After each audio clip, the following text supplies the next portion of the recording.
पैगाम देना चाहता हूं।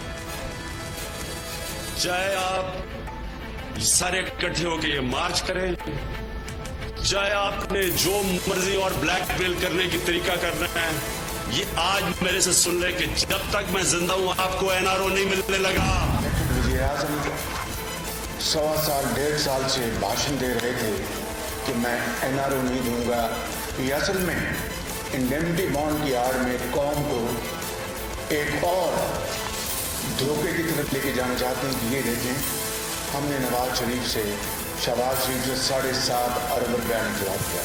लिहाजा मियां नवाज शरीफ, मैं और हमारी पार्टी ने इस मुतालबे को वाज़ेह तौर पर रिजेक्ट किया है। तो उनको बहुत बड़ी भूल है। ये 3 वर्ड्स NRO ना वो दे सकते हैं ना वो ले सकते हैं।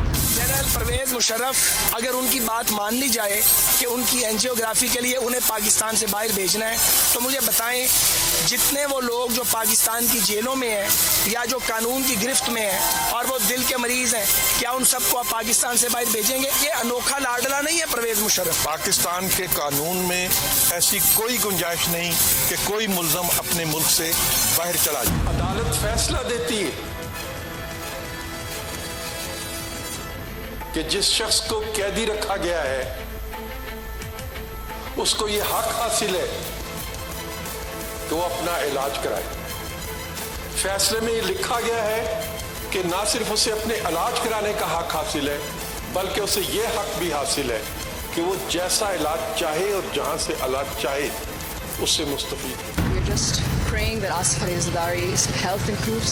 He's not feeling that well today. He was unable to attend court. And we're waiting for the private medical doctors to have permission to come and see my father, and inshallah ta'ala we'll be able to assess the situation and see what the real issues of my father's health is. अस्सलाम वालेकुम, मैं नूरुल आरफीन सिद्दीकी और आप देख रहे हैं बोल news पर ये खुसूसी ट्रांसमिशन। अल्लाह रब्बुल इज़्ज़त का लाख लाख एहसान है, परवरदिगार का शुक्र है कि मौलाना फजलुर रहमान के बाद अब हुकूमत पर आई दूसरी बड़ी उस्ताद, जिसका नाम मियां नवाज शरीफ रखा गया था किसी दौर में, वो टलती हुई नज़र आ रही है। पाकिस्तान की तारीख का पहला मेडिकल NRO दिया जा चुका है। लाहौर हाई कोर्ट से फाइनली नवाज शरीफ साहब को रिलीफ मिल गया। ECL से उनका नाम रिमूवल के अहकामात सादिर कर दिए गए हैं। पाकिस्तान मुस्लिम लीग नवाज़ की क़यादत और कारकुनान में अल्हम्दुलिल्लाह खुशी की लहर, फ़ख्र और इंबिसात की लहर महसूस की जा रही है, और कम फ़ख्र तो मैं भी महसूस नहीं कर रहा। पाकिस्तान ये वो मुल्क है, ज़्यादा तफसील में जाने की ज़रूरत नहीं है, ज़्यादा टाइम भी नहीं है, मेरे साथ पैनल भी मौजूद है, जिसमें अल्हम्दुलिल्लाह 75%, अगर मैं बहुत इख्तिसार के साथ, बहुत इज़्ज़ो इंकिसार के साथ बात करूँ तो भी मोहतात अंदाजे के मुताबिक 70-75% आबादी को पीने का साफ़ पानी दस्तयाब नहीं है। 70-75% आबादी या 50-60% आबादी, जितना आपका दिल चाहे उतना मान लीजिए, ये वो लोग हैं कि जो ज़िंदगी भर बुनियादी सेहत की सहूलियात के लिए तरसते तरसते अल्लाह मियाँ को प्यारे हो जाते हैं। ये वो मुल्क है जहाँ आम आदमी कोर्ट में धक्के खाता खाता मर जाता है, और उसका जब नंबर आता है तो उसकी चौथी पुश्त जो है वो अदालत में पेशी भुगत रही होती है। लेकिन जब बात होती है बड़े आदमियों की, बड़े आदमियों का मतलब वो बड़ा आदमी नहीं जो लोगों के काम आता है। बड़े आदमियों का मतलब जो बड़ी गाड़ी में घूमता है, जिसके कलफ लगे कपड़े होते हैं, जो बर्गर इलाकों में रहता है, जो मुंह टेढ़ा करके लकवाज़दा अंदाज में अंग्रेज़ी बोलता है, जिसकी नस्लें पाकिस्तान में दफन होना तो दूर की बात है, पाकिस्तान में रहने के लिए तैयार नहीं होती हैं, जो बड़ी फ़ख्र और इंबिसात के साथ हाथ उठा देती हैं जब उनकी नेशनैलिटी उनसे पूछी जाती है।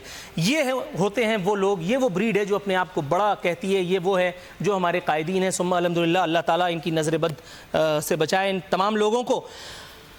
मौलाना फजलुर रहमान तो जा चुके।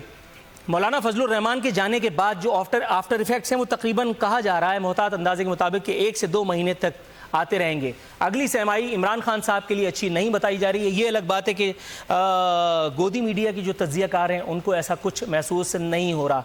नवाज शरीफ साहब का जाना पाकिस्तान के लिए, पाकिस्तानियों के लिए कितना ही अहम या गैर अहम हो, लेकिन ये तो तय है कि इस मेडिकल NRO से कोर्ट के जो दामन में ये बॉल डाल दी गई थी हुकूमत की जानिब से یہ بہرحال ایک حکومت کے لیے بہت بڑے ریلیف کا باعث ہے، کیونکہ پاکستان میں جب کبھی کوئی کام کرانا ہوتا ہے ثم الحمدللہ، چاہے وہ ریمنڈ ڈیوس کی خلاصی ہو یا کرنل جوزف کو ملک سے باہر بھیجنا ہو، ہم کورٹ کے دامن میں گیند ڈالتے ہیں اور اس کے بعد منہ دیوار کی طرف کر لیتے ہیں.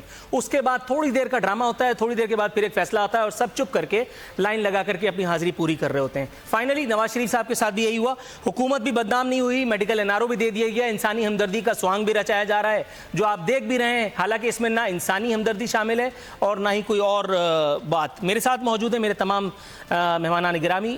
باب موجود ہیں بیورو چیف لاہور اسد کھرل صاحب تجزیہ کار، اسامہ غازی تجزیہ کار، یہ تینوں مہمان میرے ساتھ موجود ہیں. میں اسٹریٹ اوے پہلے جاؤں گا بابر ڈوگر صاحب کے ساتھ. حضور والا سر، آپ تو ماشاءاللہ ایک مستند صحافی ہیں، ہم تو چلے ایک گھسپیٹی ہے صحیح. حضور کس آپٹیشن کے پاس جاؤں کہ وہ مجھے ایسا کوئی چشمہ تجویز کر دے جس سے مجھے یہ سمجھ میں آ جائے کہ نواز شریف کا یہاں نہ رہنا حکومت کے لیے یا پاکستان کے لیے، پاکستان کے عوام کے لیے بہت جو ہے وہ مفید ثابت ہوگا. نواز شریف کی غیر موجودگی میں پور گورننس کا وہ جو ڈرامہ اتنے عرصے سے رچایا جا رہا ہے وہ اب نہیں کھیلا جائے گا. اب شیخ رشید سے ٹرینوں کا کولیجن نہیں ہوگا، فیصل واوڈا اب کوئی مزید نئی لنترانی نہیں چھیڑیں گے، فواد دا گریٹ چودھری کوئی نیا بھنڈ نہیں کریں گے.